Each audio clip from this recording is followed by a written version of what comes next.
Bonjour. Bon, aujourd'hui je vous présente Alto. Avec lui, on va s'attacher à un point particulier du ponçage, qui est l'entretien de la crinière. Alors, première question, vous avez l'habitude, à quoi ça sert la crinière? Non, mais vous n'êtes pas obligé de dire que c'est pour se tenir quand on perd l'équilibre. Effectivement, ça peut être une utilité. Je parlais à quoi ça sert pour le cheval.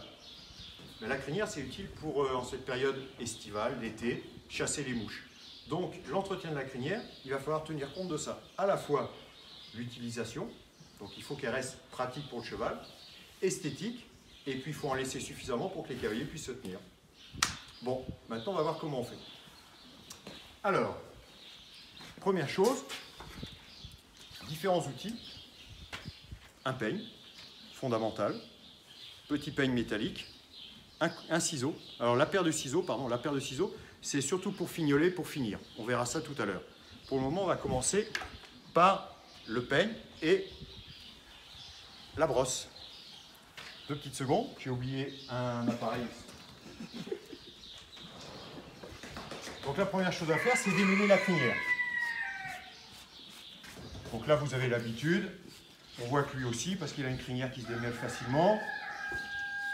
C'est pas la crinière d'un cheval qui passe son temps au pré.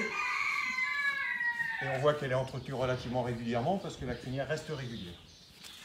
Ok. Alors, l'entretien d'une crinière, il y a deux aspects. 1, l'épaisseur de la crinière. 2, la longueur de la crinière. Longueur de la crinière, on a l'habitude de dire qu'une crinière qui est correcte, c'est une crinière 4 doigts. Donc on voit qu'il y a tout ça qui serait en trou. Ensuite, l'épaisseur. Il faut qu'une crinière, pour qu'elle soit esthétique, jolie et pratique, il faut qu'elle reste fine. Donc on va essayer de la raccourcir en la désépaississant. Pour ça, on prend les poils, les crins les plus longs, on remonte en crêpant avec le peigne les crins qui sont les plus courts, on entortille autour du peigne et on tire. Vous voyez, on a enlevé des crins les plus longs en gardant l'épaisseur. À chaque fois, on remet un petit coup pour remettre dans le bon sens, on reprend les plus longs, on remonte les plus courts et ainsi de suite.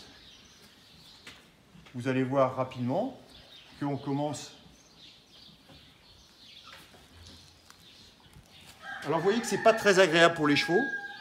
Si vous avez des chevaux qui sont particulièrement sensibles, vous pouvez commencer la crinière de l'autre côté. Vous voyez que là, entre la longueur que l'on va chercher à obtenir et la longueur initiale, on a obtenu déjà la bonne distance.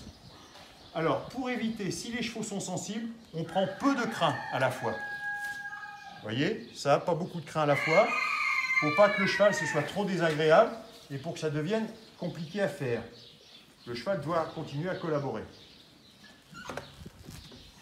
Ok.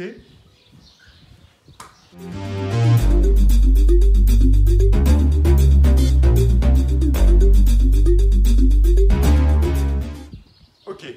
Donc là, on a fait le plus gros. On va entrer dans la phase de fignolage, où on va essayer de faire en sorte que la crinière soit régulière. C'est compliqué de travailler, mais je vais y arriver. Donc là, on repeigne, on regarde effectivement si les crins sont à peu près de la même longueur. Quand on voit qu'il y en a qui sont un petit peu plus longs, hop, on vient ajuster de façon à ce que la crinière soit la plus régulière possible. On voit que là, il y a quelques crins qui sont un petit peu plus longs. Voilà, par exemple ici.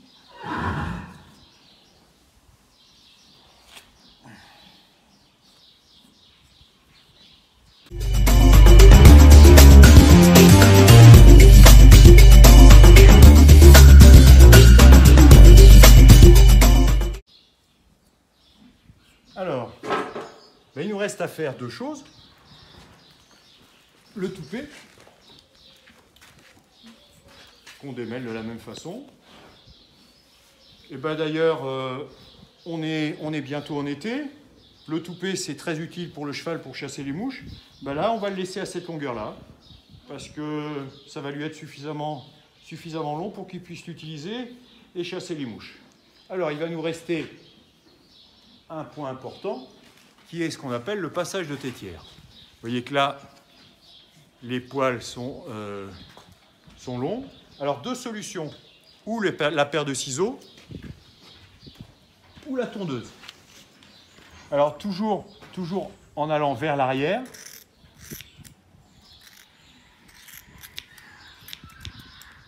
Ah oui, il faut pas de ciseaux.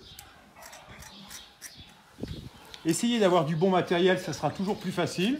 Parce que là, on a la chance d'avoir un cheval très patient, qui ne bouge pas, qui se laisse faire. Ce n'est pas toujours le cas. Donc, autant avoir du matériel qui fonctionne bien pour que ça se passe le mieux possible.